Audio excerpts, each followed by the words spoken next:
Okay, may I request everyone to please stand? Manigaling in the name of the Father, the Son, and the Holy Spirit. Heavenly Father, thank you so much for this wonderful day. Please guide us with wisdom and knowledge. Please take us, please save and please save our families, friends, and all the world. In Jesus' name we pray. Amen.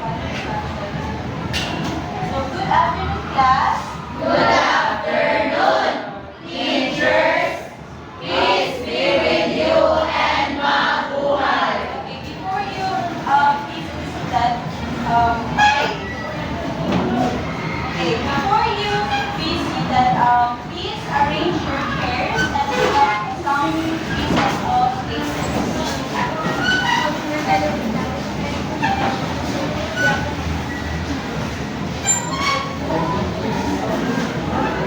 Alright, say present if your name is called.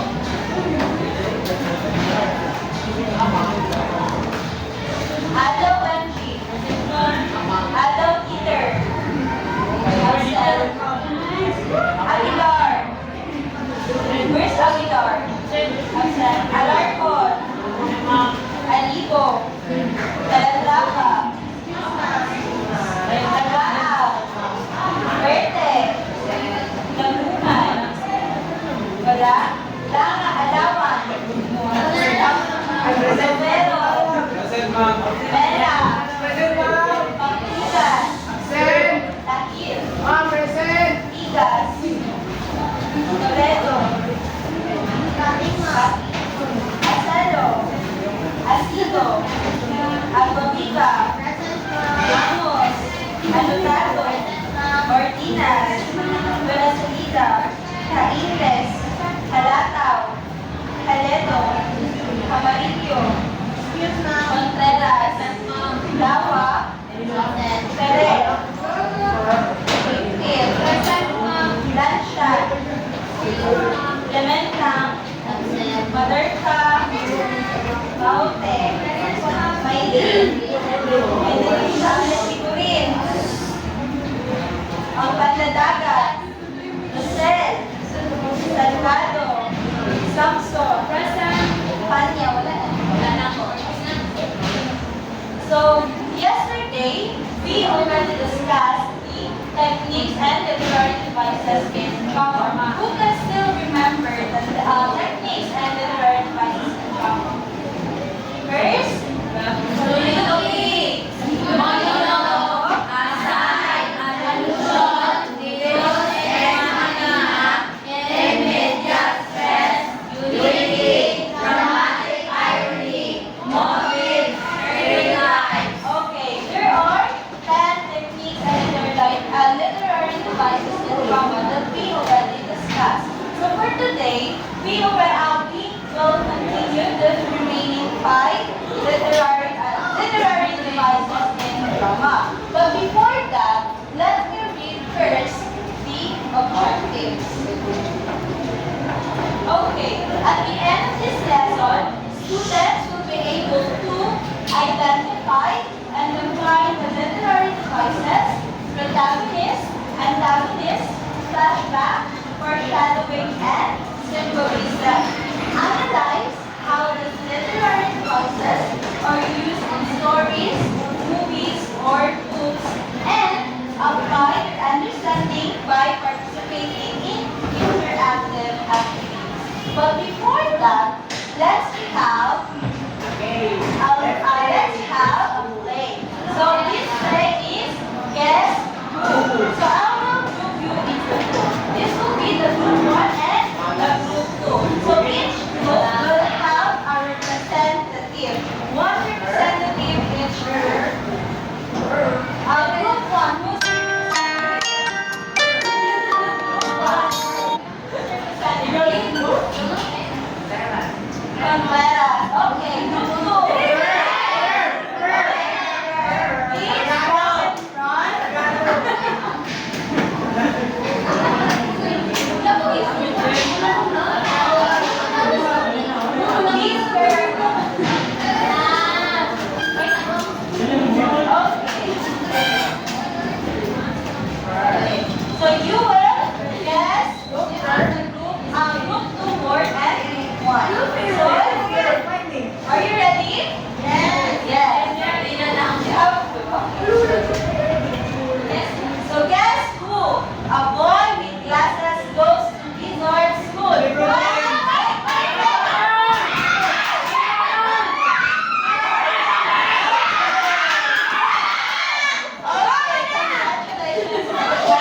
read the voices.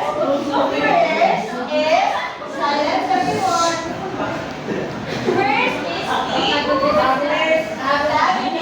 Who would like to read protagonist? Yes? Protagonist, the main character in a drama, hero or Heroine. heroine and the drama, and the character that the antagonist opposes or contradicts the Okay, so protagonist. In every story, protagonist is the main character. And usually they are the heroes.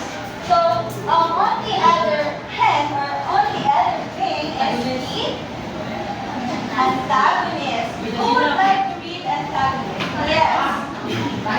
antagonist, a character who is in opposition to or in the other cases Okay, so antagonist is the one who makes a something difficult to the protagonist. They make something or they create a conflict. Okay? Or sila ang mga kontrabida. Okay. So, in this picture, who do you think is the antagonist? The Joker. The Joker. How about the protagonist? Batman. How about the Swan? Wolf and Who is the antagonist? How about the protagonist?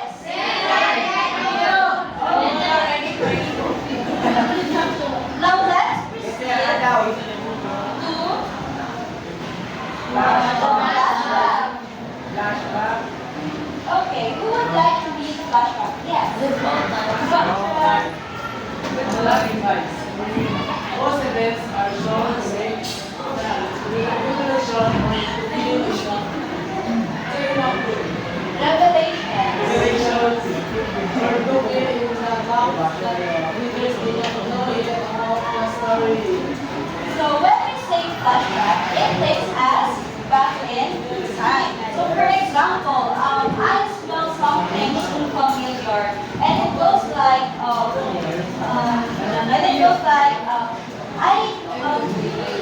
that smells my favorite. That smells my favorite dish. And I remember when I was a child, okay? And I eat those dish and I say, I remember eating this at my grandmother's house. What did I just do? It's a flashback. Now let's proceed to the foreshadowing. Okay, please read. Yes. These are given to the readers to give them an idea of what is going on. Okay, so when we say foreshadowing, it is something hint or clues for what will happen next. Now, can you predict the future of the first bullet? The sky turns dark and thunder rumbles. What will happen next? Land. How about the second bullet? Paper mom. A girl keeps coughing and looking rich. Yes, it. Okay, so now let's proceed to the symbolism. The symbolism is the use of concrete object to represent an abstract idea. If the symbol is repeatedly used throughout the drama, it becomes a motif. For example, heart symbolizes us love. How about the dog? It symbolizes us peace. Yes, peace and freedom. Yes. How about broken glasses? Rain? Sun? How? Broken family. Rose? Anyone? Like a bad luck. Okay. So now, we are done discussing the 5 techniques and literary devices of drama. So now, I want you to group into 3. Okay. So now, let's start here. 1. 2.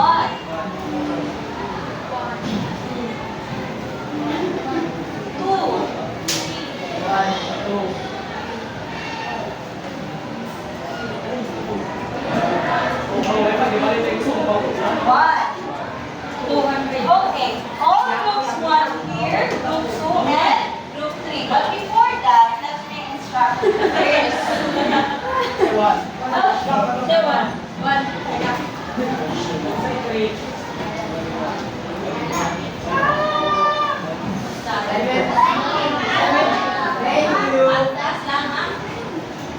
Look. Third activity is this activity called Continue the Story. So each group will receive a short story and or unfinished story. So your task is to finish the story while incorporating the literary device that assigned to this story. Okay, guys? Okay. So yun na ang yes, you will explain. One representative will explain in front. Okay, so you now go to your respective.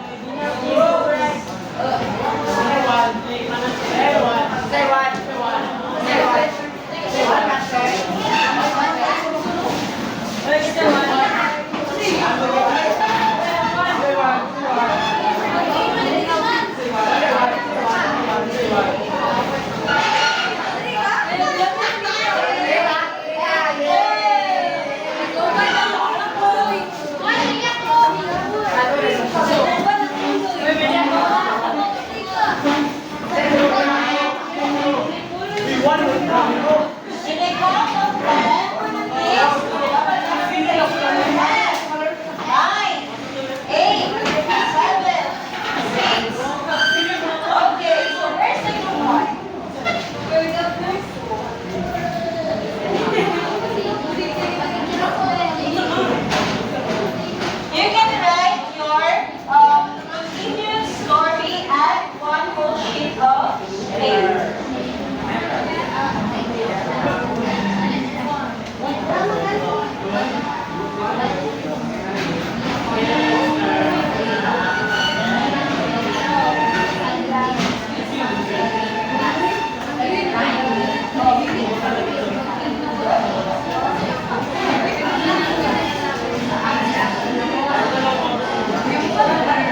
Why did that.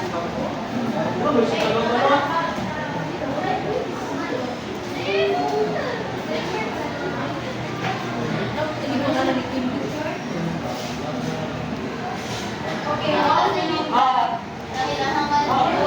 Parang palitan mo kung kayong space girl.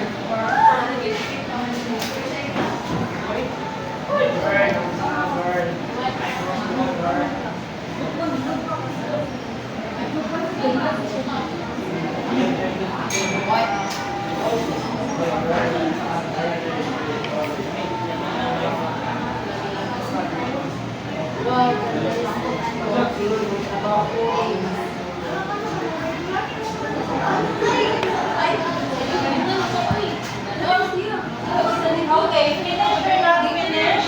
Please arrange your chairs. Where's your 1-4? Nasa-asa na silang sorry. Uy!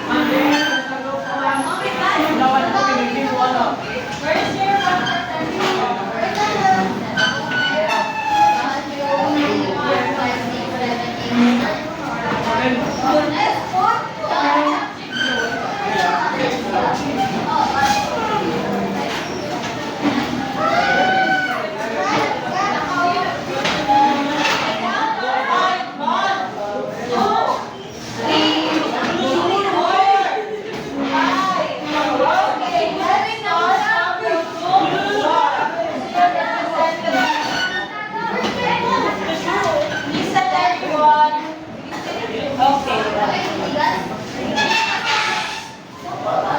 Settle down. Good afternoon, everyone. So the title of the story that we completed is The Missing Ball. The literary devices that was assigned in us is protagonist and antagonist. Anna was about to go home when she noticed her bag was missing. She looked around frantically. Then she saw Ben holding it with a crane. When Anna saw Ben reading, she felt something fishy. So she confronts Ben by asking him if he is the one who hides Anna's bag. Why that? Ben tells the truth that he is the one who hides it and gives it back to Anna. Also, Ben confesses his feelings to Anna and tells her that he did that to call her attention. Anna was so shocked to what she just heard and then Ben that she also liked him in a long time. Okay. So now, let's proceed to the group 2.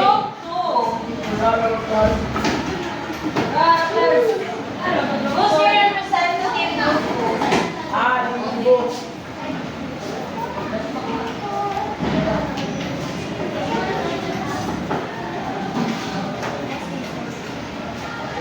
So we assigned a flashback about the old photo. While cleaning her room, Mia found an old photo inside the book. The moment she looked at it, she suddenly remembered something from her past. Tears welled up in her eyes as flashback starts to burst. Looking at the old photo of her and her grandma, tears falls down her cheek. While looking at her grandma's smile on the photo, Mia said, her sweet smile and her sad smile, like a rose blooming in the morning. Oh, how I miss her so much. She puts the old photo in a clear and beautiful frame right beside her bed.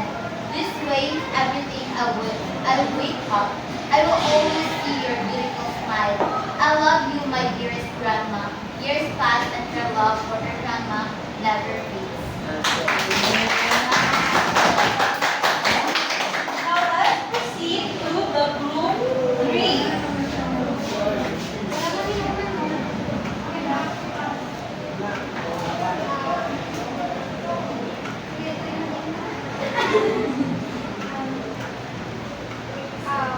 The strange warning.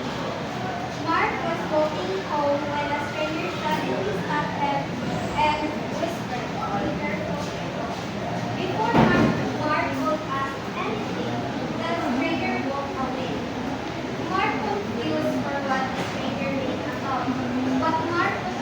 walk with a little bit confused.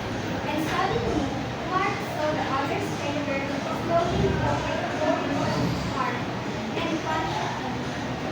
Mark didn't recognize what happened to him earlier. He woke up in the quiet home.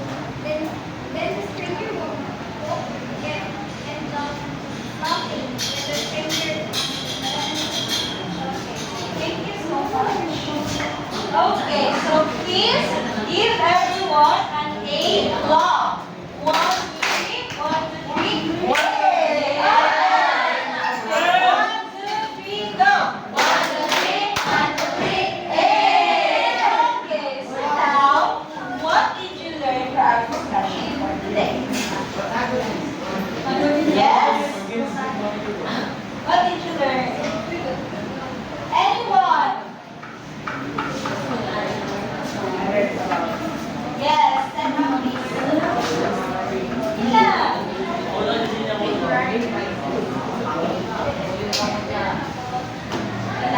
Yes?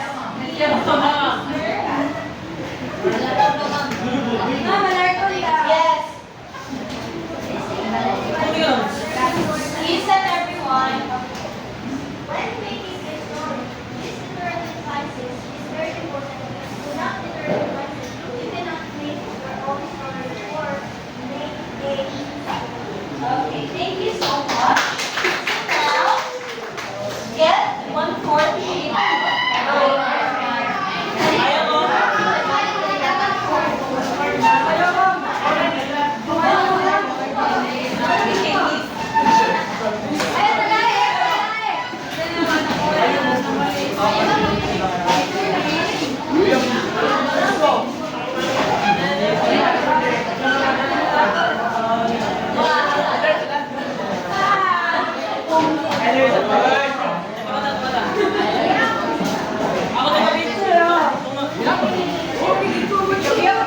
Okay, right?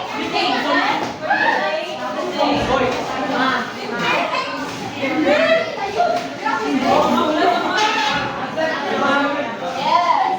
That's our only.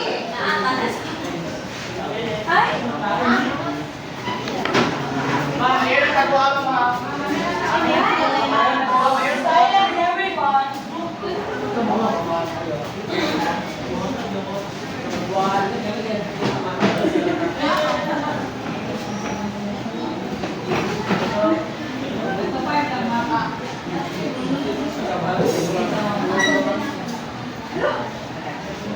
Answer only.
Warning.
One. Okay. 1, 2, 3, 4, 5. Who would like to read number 1? Okay. The main character of the story is called the Black Protagonist. Yes, it's protagonist. Yes, number 2. The villain or the villain is the antagonist. Yes, it's antagonist. Going back to number 7. Yes, it's number 4. What is your name?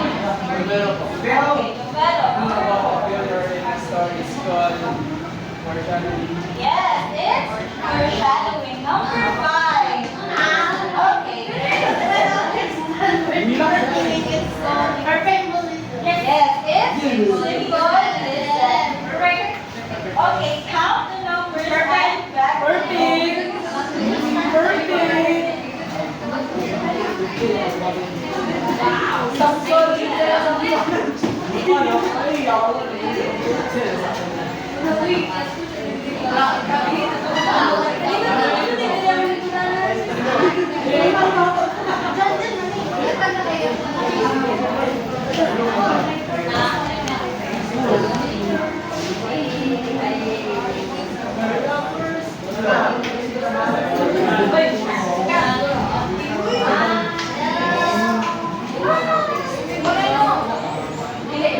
Okay, who got 1?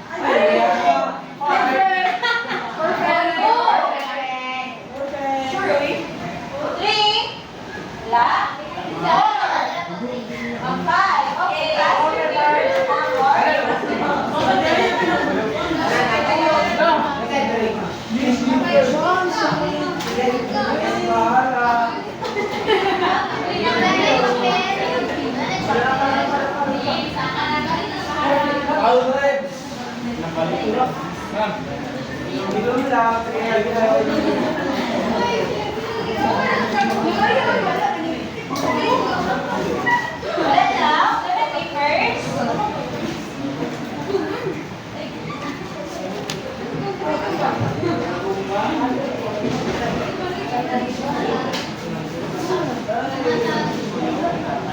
Okay, wait.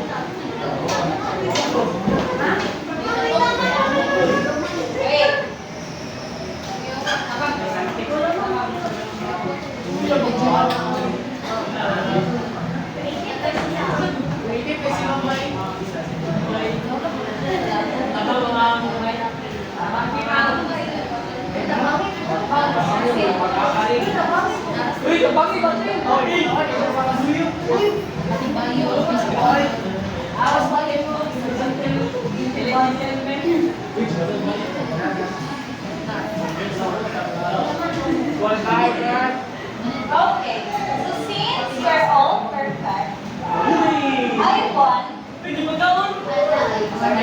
advantages.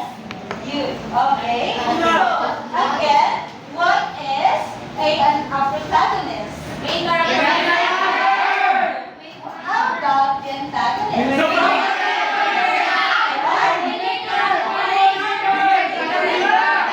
Yes, Novelo. I want to hear your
find one instance of each literary device and write a short explanation. Okay.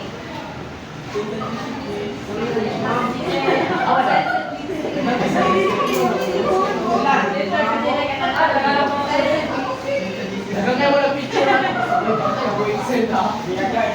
Basta ko na sa iyo.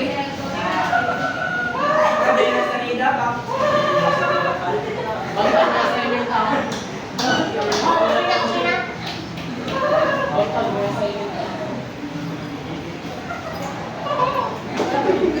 Done capturing? Yes. Okay. So, may I request everyone to please stand? Ay,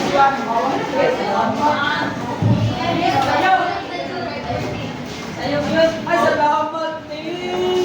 Pwede mag-usap ka na. Pinasya ko yan. Okay, pretty Catholic, silence everyone. Okay, so pretty Catholic, in the name of the Father, the Son, the Holy Spirit. Amen. Heavenly Father, thank you so much for this wonderful day. Thank you for the understanding and please keep us safe as we go home and guide us always. We love you, Jesus, in the name of the Father, the Son, the Holy Spirit. Amen. Happy birthday! That's all for today. Goodbye, class. Teachers! Peace be with you and Bye!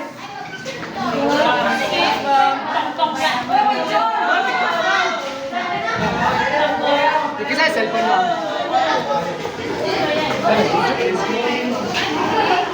Ay, wala rin. Video pa rin siya.